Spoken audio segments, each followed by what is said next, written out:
made some notes early this morning. Thinking about, we started talking about personal peace. It's these relationships that God's called us to have. And we started looking at the aspects of being last week. This week I want to go a little deeper. It's funny, we're not going to get out of Luke chapter 10 for a little while because there's so much there, so much kingdom there. But relationships are very difficult. If it wasn't so difficult, we'd all have them. One of the underlying needs of society and the individual today is the desire for intimacy, friendships. Most people show up to a church looking for friends. And in that search for that ultimate friend, they find Christ many times. But there's a couple levels here. There's the levels of personal relationships where you have friends that you can share and enjoy life. And then there's biblical relationships. There was a new word coined in my life in the past 2 months called convoluted. It means it's just messed up. Biblical relationships are convoluted today. Really hard to define, hard to establish, because there's so much running.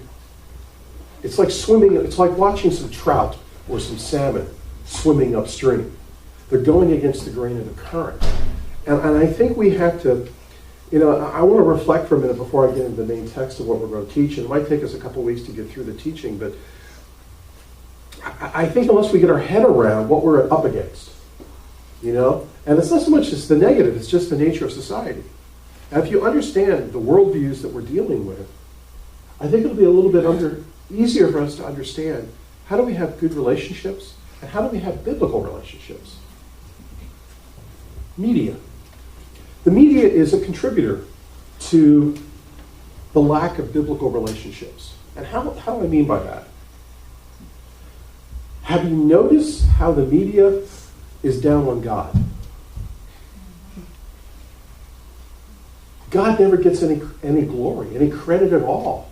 There is no God. And the converse with that is the me. I love old time TV, and there's a new channel that Channel 69 up in Allentown has called Me TV. And that's just best description of TV I've ever heard, Me TV, because there's the celebration of the individual. If you look at all the hard news stories and they celebrate the acts of goodness or what people have achieved, the epitome, that's the biography channel, where it's an hour of what an individual has done. And when that has risen so high in our society as a benchmark of me, that's completely the converse of what God says. He must increase, I must decrease. So there's a perpetual selfishness of our society that has been generated.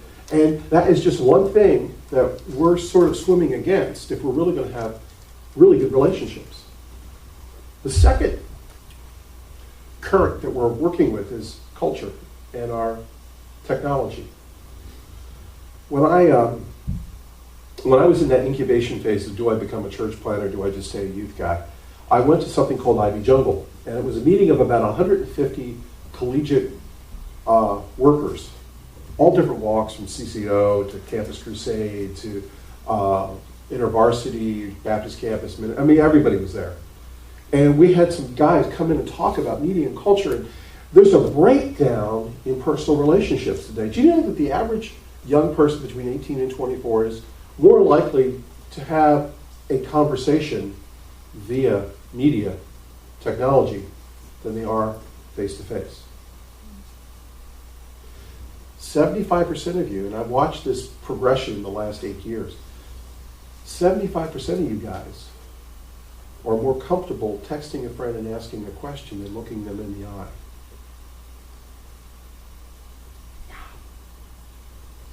It's everywhere. Look at Facebook. Look at how many friends I have. You don't have any friends. They're little photo boxes. They're not really friends.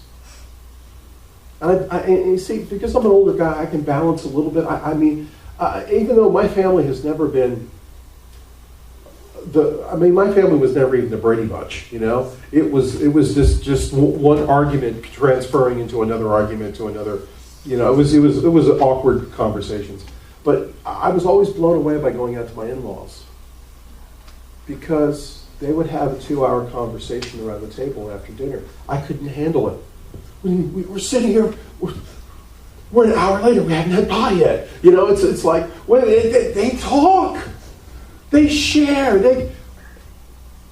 We don't do that. I mean, our fire pit's kind of cool. I mean, but if we didn't have the sarcasm, we wouldn't have friendship sometimes. You think about that. Do we linger and really talk and share? And it's like the nature of how our society is now wired goes against the grain of our desire for the intimacy that we want to have with people. So that's something we're going to have to struggle through to get to where we want to be. Third thing is education. Our educational system will celebrate every God but one. Think about that. And education today is convoluted. It's messed up. It is. As a foster parent, my boys were coming home, and they were celebrating and talking about early American history. I'm going, cool. Did you study blah, blah, blah, and blah, blah, blah? And no. Well, what have you been studying for the past 6 weeks? Indians and how they were oppressed and butchered and murdered by white people? Oh. Well, what else have you studied? We studied slavery and how the white people oppressed the black people and sold them. I'm like, wait a minute. Did you talk about Patrick Henry? Did you talk about the Boston Tea Party? Did you even get the joke about Samuel Adams, who was the brewer? I mean, it was like everything. Our education system celebrates every single God that's out there but the one.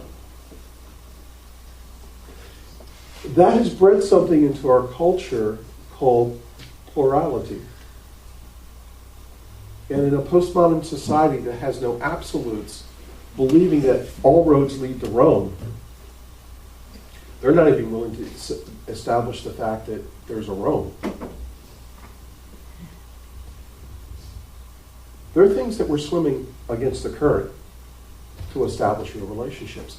But you see, even as society has been weird and diluted and messed up, the church has contributed to the lack of relationships. And how do I mean by that? In reading a lot of the books that I've read, I like Attractional Church. I think church should be attractional. Jesus never completely neglected the masses. But the masses weren't his priority. The priority of Christ in a Jewish culture, which he was coming out of, was the individual. Individual discipleship. The world has changed one life at a time. And here's what happens. And where I like the attraction, I like the cool events, but we always have to keep in the back of our mind, there are individuals in that room who have needs, who desire relationships, who want intimacy, who really have issues and problems and needs, and they need to be met, and they're only going to be met one-on-one in small groups. So something that we as Christians and as Christian leaders have to be sensitive to is, even though we do some really cool stuff and we really want to see the world reached, we never want to let the kingdom get any bigger than a group of people sitting around the table. Because everybody has needs. Everybody deserves a friend. And great things only happen through small things. So that's an area that we have to be, it's not bad, it's just we have to be sensitive to how things happen. There's a second thing that the kingdom, the church, has done, which has really made relationships difficult, and it's programs. Now listen, not all programs are bad. I like programs. But I want you to think about why we had programs 100 years ago. Number one, it catered to learning styles. Certain age groups learn different ways, and it really made sense to marshal certain age groups together so they can grow together because they have certain needs and certain issues that they're dealing with. That absolutely makes sense.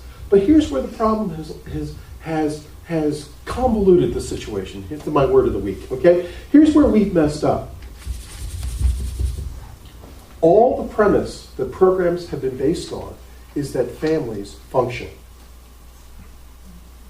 That the kingdom and what people learn are going to be reinforced in godly homes. That families will go back and have dinner together and talk together and grow together and share together, and parents will invest in their kids, and the kids, all that stuff is assumption that programs have been based on. And here's the problem. That family doesn't exist anymore.